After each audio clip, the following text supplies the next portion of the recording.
ನಮಸ್ಕಾರ ಎಲ್ಲರಿಗೂ. ಟೈಮ್ ಅಂತೂ ಇವಾಗ 9 ಆಗ್ಯದ್ರಿ. ಈಗ ಅದಿಷ್ಟು ಚಪಾತಿ ಮಾಡಿದ್ದು ಚಪಾತಿ ಮಾಡಿ ಇದಿಷ್ಟು ಮೆಣಸಿನ್ಕಾಯಿ ಹುರ್ಲತ್ತಿದ್ರಿ. ಏಕೆಂದ್ರೆ ಪುಂಡಿ ಪಲ್ಯ ಮಾಡಿದ್ರಿ. ಹಂಗಾಗಿ ಒಂದಿಷ್ಟು ಮೆಣಸಿನ್ಕಾಯಿ ಹುರಿದ್ರೈತೆ ಅಂತ ಹೇಳ್ಕಿಸಿಂದ ಮೆಣಸಿನ್ಕಾಯಿ ಹುರಿಯತ್ತಿದ. ಯಾರೆಲ್ಲ ನಮ್ಮ ಚಾನಲ್ನ ಫಸ್ಟ್ ಟೈಮ್ ನೋಡಿದ್ರೆ ಸಬ್ಸ್ಕ್ರೈಬ್ ಮಾಡ್ಕೊಂಡು ವಿಡಿಯೋ ಸ್ಕಿಪ್ ಮಾಡಿ ಎಂಡವರೆಗೂ ನೋಡಿರಿ. ನಾನು ಮನೆ ಟೈಟಲ್ ಹಾಕಿ ವಿಡಿಯೋ ಹಾಕಿದ್ದಲ್ಲ, ಅದ್ರ ಮೇಲೆ ನಾನು ವಿಡಿಯೋ ಅಂತೂ 2-3 ದಿನ ಆಯ್ತು ವಿಡಿಯೋನೇ ಅಪ್ಲೋಡ್ ಮಾಡಿದ್ದಿಲ್ಲ. ಆದರೆ ಇವತ್ತು ಮಧ್ಯಾಹ್ನ 4:00 ವಿಡಿಯೋ ಅಪ್ಲೋಡ್ ಮಾಡತ್ತೀನಿ ರೀ. ಯಾಕಂದ್ರೆ 3 ದಿನ ಅಂತೂ ವಿಡಿಯೋ ಮಾಡೋದೇ ಆಗಿದ್ದಿಲ್ಲ. ಈ ವಿಡಿಯೋ ಅಂತೂ ಇವತ್ತಿನ ವಿಡಿಯೋ ಇದ್ದಿಲ್ಲ ರೀ. ಇದು 2-3 ದಿನದ ಹಿಂದಿನ ವಿಡಿಯೋ ಇತ್ತು. ಹಂಗಾಗಿ ಅದೇ ವಿಡಿಯೋನ ಶೇರ್ ಮಾಡತ್ತಿದ. ಇವತ್ತು ಹೊಲಕ್ಕಂತೂ ಹೋಗ್ಬೇಕ್ರಿ. ಇನ್ನು ಅಡುಗೆ ಅಂತೂ ಆಗಿದ್ದಿಲ್ಲ. ಇವತ್ತು ಒಂದು ಸ್ವಲ್ಪ ಹೊಲದಾಗ ಗೋಧಿ ತಿರ್ಬೇಕಾಯ್ತು. ಹಂಗಾಗಿ ಜಲ್ದಿ ಇದಿಷ್ಟು ಅಡುಗೆ ಮಾಡಬೇಕು. ಮೆಣಸಿನ್ಕಾಯಿ ಅಂತೂ ಹುರಿದ್ಬಿಟ್ಟಿದ್ರಿ ಉಪ್ಪು ಹಚ್ಕಿಸಿಂದ. ಪುಂಡಿ ಪಲ್ಯ ಮಾಡಿದ್ನಲ್ರಿ. ಹಂಗಾಗಿ ಒಂದು ಸ್ವಲ್ಪ ಸಾಂಬಾರು ಮಾಡೈತಿದ್ದ. ರೊಟ್ಟಿ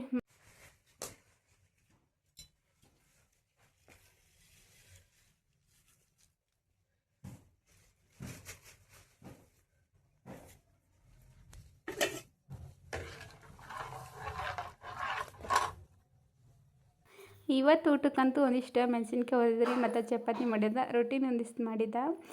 ಪುಂಡಿ ಪಲ್ಯ ಉಳ್ಳಾಗಡ್ಡಿ ಖಾರ ಕೊಟ್ಬಿಟ್ಟಿದ್ರಿ. ಸಾಂಬಾರಂತೂ ಅನ್ನ ಮಾಡಿದ್ನಲ್ರಿ. ಸಾಂಬಾರಂತೂ ಯಾವ್ದಾರ ಒಂದು ಸಾಂಬಾರು ಇದ್ರೆ ನಡೀತದೆ. ಪುಂಡಿ ಪಲ್ಯ ಮತ್ತು ಚಟ್ನಿ ಮಾಡಿಬಿಟ್ಟಿದ್ದ.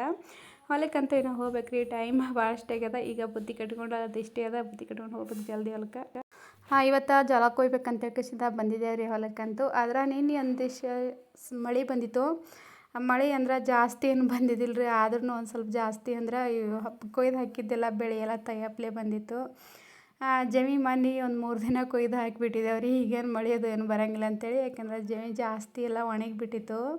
ಅದ್ರಾಗ ಬೇರೆ ಒಂದು ಸ್ವಲ್ಪ ಜಾಸ್ತಿ ಭಾಳಷ್ಟು ಎತ್ತರ ಆಗಿಬಿಟ್ಟೈತೆ ರೀ. ಜಮಿ ಭಾಳ ಎಲ್ಲ ಬಿದ್ದಿತ್ತು. ಹಂಗಾಗಿ ಕೊಯ್ದು ಒಕ್ಕಡದ್ರೆ ಸೂಡು ಕಟ್ಟಿ ಹಾಕಿದ್ರೈತೆ ಅಂತೇಳಿ ಕೊಯ್ದು ಸೂಡು ಕಟ್ಟಿ ಇಟ್ಟಿದ್ದೆವು. ಜೋಳದ ಕೊಯ್ದ ಮೇಲೆ ರಾಶಿ ಮಾಡ್ಬೇಕು. ಇನ್ನೊಂದು ಸ್ವಲ್ಪ ಹಸಿ ಇದೆ ಅಂತೇಳಿ. ಆದರೆ ಎಲ್ಲ ಸೂಡೆಲ್ಲ ಹಸಿ ಆಗಿಬಿಟ್ಟವ್ರಿ ಈಗ ಮಳೆ ಬಂದು. ಈ ವಿಡಿಯೋಕ್ಕಂತೂ ನಾನು ಜಾಸ್ತಿ ಪೂರ್ತಿಯಾಗಿ ಬಯಸಿಕೊಳ್ಲತ್ತಿದ್ರಿ. ಯಾಕಂದರೆ ಇಲ್ಲಿ ಒಂದು ಸ್ವಲ್ಪ ಮಗಿಲ್ ಹೊಲದಾಗ ಹಾಡ ಹಚ್ಬಿಟ್ಟಿದ್ರು. ಎಲ್ಲ ಕಡೆ ಟೇಪ್ ಹಾಡ ಹಚ್ಚಿರ್ತಾರಲ್ರಿ. ಟ್ಯಾಕ್ಟರ್ದಾಗ ಹಾಡ ಹತ್ತಿತ್ತು. ಹಂಗಾಗಿ ವಯಸ್ಸವರು ಕೊಡಬೇಕಾಯ್ತು. ಈ ತಾಗಿನ ಪಟ್ಟಿ ಜಮೀದಾಗಂತೂ ಎಲ್ಲ ತಿರುವಿ ಹಾಕಿದ್ದೇವ್ರಿ. ಈಗ ಮೇಲಿನ ಪಟ್ಟಿ ಒಂದು ಸ್ವಲ್ಪ ಎಲ್ಲ ಎತ್ತಿ ಸೈಡಿಗೆ ಇಡಬೇಕು ಸೂಡೆಲ್ಲ. ಮಳೆ ಬಂದ ಭಾಳಷ್ಟು ಹೈರಾಣ ಮಾಡಿಬಿಟ್ಟದ್ರಿ. ಒಂದೊಂದು ಬೆಳೆಗಳಿಗೆ ಚಲೋನೇ ಬಂದಿದ್ದು. ಆದರೆ ಈ ಥರ ಜೋಳ ಗೋಧಿ ಎಲ್ಲ ಕೊಯ್ದು ಹಾಕಿದ್ದೇವಲ್ರಿ. ಮಳೆ ಬಂದು ಎಲ್ಲ ಹಾಳು ಮಾಡತ್ತದ.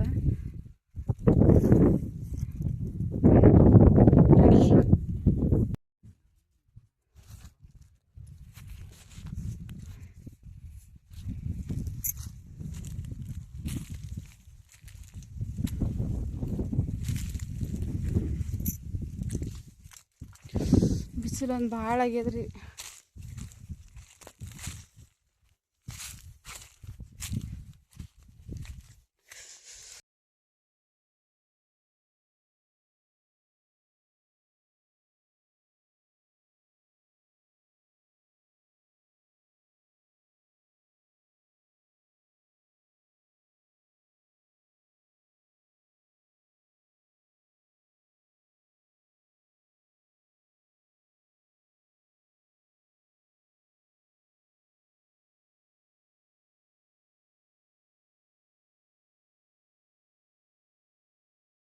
ಈ ಕಡೆಯಿಂದ ಎಲ್ಲ ಜೋಳ ಇನ್ನೂ ಕೊಯ್ಯೋದು ಉಳಿದ್ರಿ.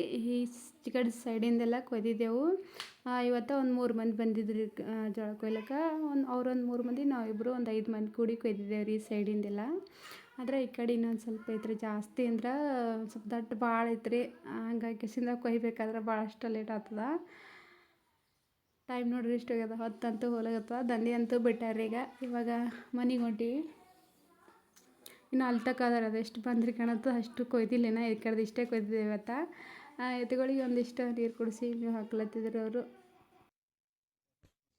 ಪಲ್ಯ ಶೌಂತಿಕಾಯಿ ಹೊಳತ್ತಿದ್ರಿ. ಒಂದಿಷ್ಟು ಬೇಳೆ ಹಾಕಿದ್ದೆ. ಶೌಂತಿಕಾಯಿ ಗೆಜ್ರಿಕಾಯಿ ಎಲ್ಲ ಮಾಡತ್ತಿದ್ದೆ. ಎಲ್ಲ ಪಲ್ಯ ಮಿಕ್ಸ್ ಮಾಡಿ. ನಮ್ಮ ಸಣ್ಣವ್ರು ಬಂದಿದ್ದರು ಇವತ್ತು. ನಿನ್ನೆ ಅವ್ರ ಊರಿಗೆ ಬಂದಿದ್ರಂತ. ನಾಳೆಗೆ ಊರಿಗೆ ಹೋಗ್ತಾರೆ. ಅದಕ್ಕೆ ಈ ಕಡೆ ಮುತ್ತೇನ ಬಲ್ಲಿ ಬಂದು ಹೋಗ್ಬೇಕಂತ ಬಂದಿದ್ರು. ಇದಕ್ಕಂತ ಎಲ್ಲ ತರಕಾರಿನೂ ಹಾಕಿ ಒಂದಿಷ್ಟು ಪಲ್ಯ ಮಾಡತ್ತಿದ್ರಿ.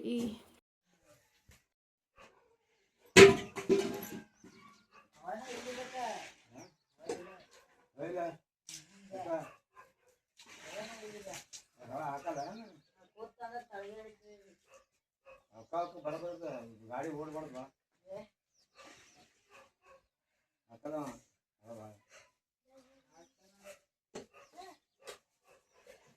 ಹಚ್ಚಿದ್ದು ಹಚ್ಚಿದ್ದು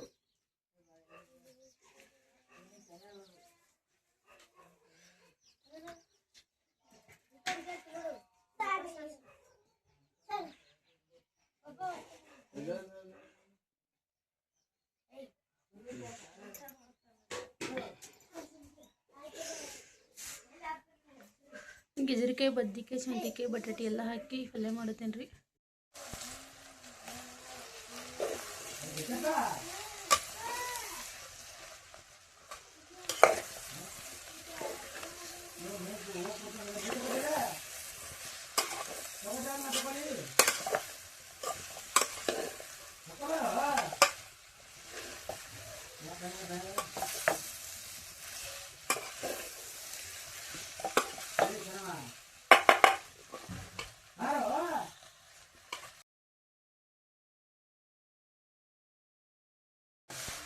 ಈಗ ಹುಂಚಿ ಪಲ್ಯ ಮತ್ತು ಪಾಲಕ್ ಹಾಕಿ ಮಾಡಬೇಕು.